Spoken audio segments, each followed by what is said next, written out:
The cities of vanishing wealth, trading in shadows, speaking in light.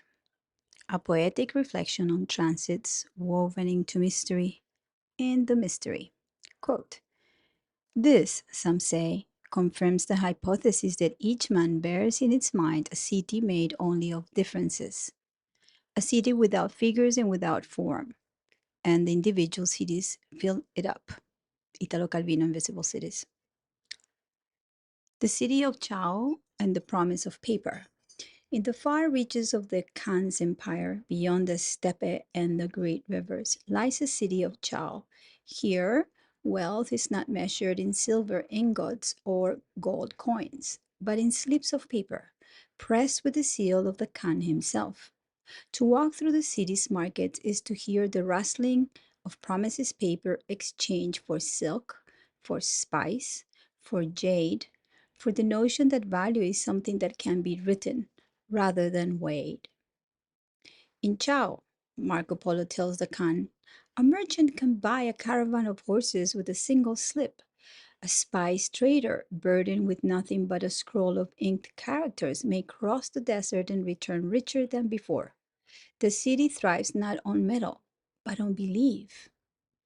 The Khan listens, tapping his fingers on the lacquered armrest of his throne. And what happens, he asks, when the belief fades? Then, Marco replies, the city finds itself full of paper and empty of trust. At first, the officials assured the people that each note could be redeemed for gold, for silk, for silver stacked high in the imperial vaults. But the scribes began to write more notes than there were vaults to hold them, and the markets filled with the wealth that existed only in the ink of a promise. The more paper they printed, the less it was worth. The merchants of Samarkand, who once accepted Chao's notes in good faith, began to demand metal again. The goldsmiths, who had once exchanged their bullion for the Khan's slips, turned them away. The citizens, who had once bought their rice and fish with the mere signing of their names, found that their hands held nothing but weightless words.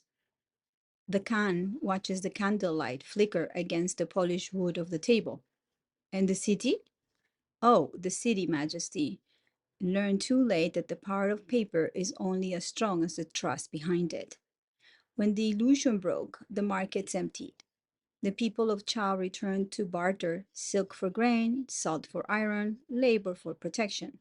They set fire to the archives that had once promised them prosperity, and with them, the belief that wealth could be conjured with a brushstroke. The Khan exhales through his nose. Oh, this has happened before, and it will happen again. Ding, 𝗁𝗲, the city of mirrors. There's another city, Majesty, where illusions is not only traded but reflected infinitely. 𝗁𝗲, the city of mirrors. Tell me of 𝗁𝗲, the Khan commands, his curiosity piqued. Marco bows his head slightly. 𝗁𝗲 is built on reflections. Its streets are lined with mirrors that do not show what is, but what was or what could be. The merchants there do not trade in goods, but in shadows of goods. A man may enter the market with an empty purse and leave believing himself richer than before. His pockets jingle with coins, but only in the reflection of a shop window. His wealth exists only in the gleam of the polished silver counters, in the notes of passing traders who accept his worth not for what he holds, but for what he appears to be. And what happens when he reaches the city gates, where there are no mirrors to confirm his fortune? Then he finds his hands empty. 𝗀𝗏𝗃𝗃. 𝗂𝗟𝗃, the city of unwritten light. Majesty, Marco Polo continues, there is yet another city you have not seen, though its presence lingers in the air like the scent of ink drying on parchment. 𝗂𝗟𝗃 is unlike Chao or 𝗁𝗲. Here the streets hum with the rhythm of artisans, their hands moving in time with unseen melodies. Gold does not dictate their worth, nor does the reflection of wealth in another's eyes. Instead, value arises from the act of creation itself. The Khan raises an eyebrow. A city where wealth is neither held nor mirrored? What then do its people trade? They trade in breadth and form. A sculptor carves a figure from alabaster, not to sell, but to see the shape that emerges. A poet speaks a verse into the wind, and it is carried to another who needs its sound. Their wealth is not stored, for the act of creation is both its beginning and its end. It is in this cycle that they thrive, knowing that to bring spirit into matter is the highest exchange. The Khan considers this. But does not the absence of possession invite ruin? How does the city endure? Elithra endures because its people know that what they create is never lost. A song once sung enters the ears of 1,000 travelers. A painting once seen imprints itself on the memory of those who gaze upon it. Their wealth does not require vaults to hold it. It moves through the bodies of those who receive it, carried forward by time itself. The candle flickers. The can is silent. Perhaps there is another city Marco Polo has yet to describe, is one where no emperor controls the currency, where value arises from individual action, not decree. But this is a tale for another night. Satoshira, the city without a king. Tidin, tidin. But now, let me ask you this. Is this the world as Marco Polo saw it in 1290s? A world slipping into monetary illusion where an empire prints more paper than it has gold, believing itself invisible until its merchants turn away and demand silver instead? Or is this Italo Calvino's world where cities exist in the mind, their streets woven from ideas, their markets trading in philosophy rather than silk, where Kublai Khan listens not to a Venetian merchant, but to the whisper of history repeating itself? Or is this me, Monica, making things up? Am I weaving this tale because the yuan of 1294 and the fiat currency of 2025 share the same fate? Because paper money, once an innovation, has always fallen victim to the rulers who overuse it? Because every Chao, every 𝗧𝗵𝗶𝘀, every empire that believes it can outrun reality eventually meets the same reckoning? And if I am, does it make the lesson any less true? What is real and what is illusion? The city of mirrors is collapsing again. The reflections are breaking. Will the merchants of this era recognize it before the gates close? Or will they, like the citizens of 𝗧𝗵𝗀, continue trading in shadows until morning comes and the wealth they held at sunset vanishes with the mist? Lately, I have found myself lingering at the threshold of Elithra. The astrological transits pulled at my second house, whispering that value is not an accumulation but an expression. My art, my words, my presence in the world are not dictated by external validation, but by the intrinsic act of bringing them forth. This is my realignment. Tidin, tidin. A note on invisible cities. Italo Calvino has always inspired me, weaving playfulness and depth into his writing. His whimsical texts holding both lightness and inevitability. Invisible Cities has long resonated with me, so much that between 2009 and 2012, I created Landscape of Belief, threading his words into skylines of 7 cities: New York, Shanghai, Paris, London, Brasilia, Istanbul, and Venice.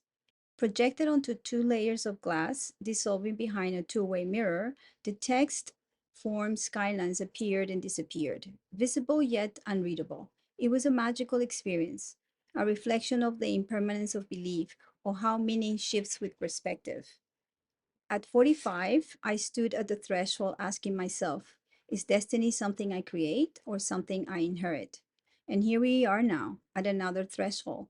Can we make the best of the circumstances in this world? Are we doomed? Or can we use creativity and imagination to move forward into a better state of being? This is my message now.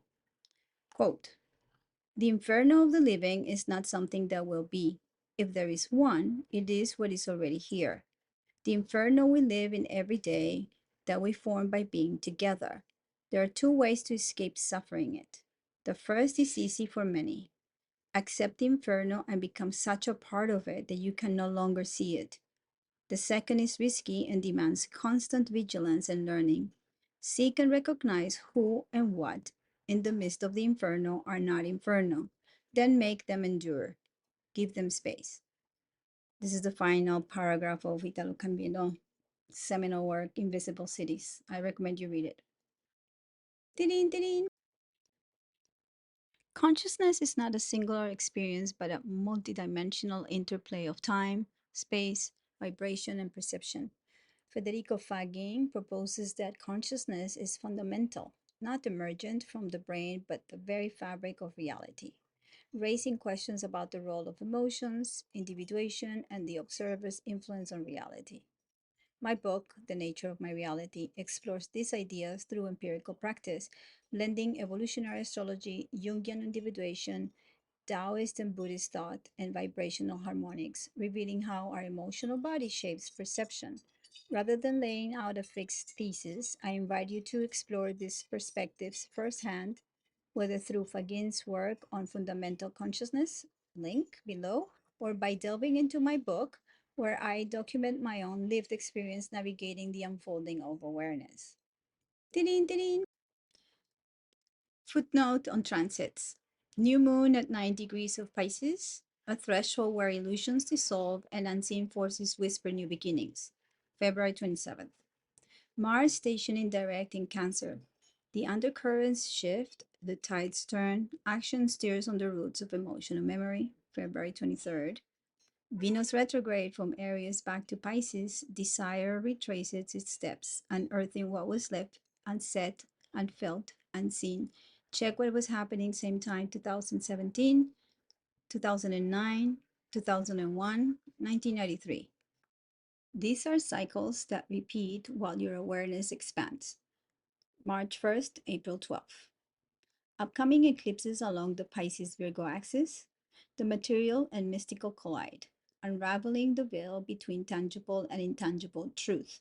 Surrender while discerning what, time, resources, ideals. March 14, March 29. Ding. Book a reading, get a subscription, buy my book, join a study group, leave a comment, share this. Be well, my friends.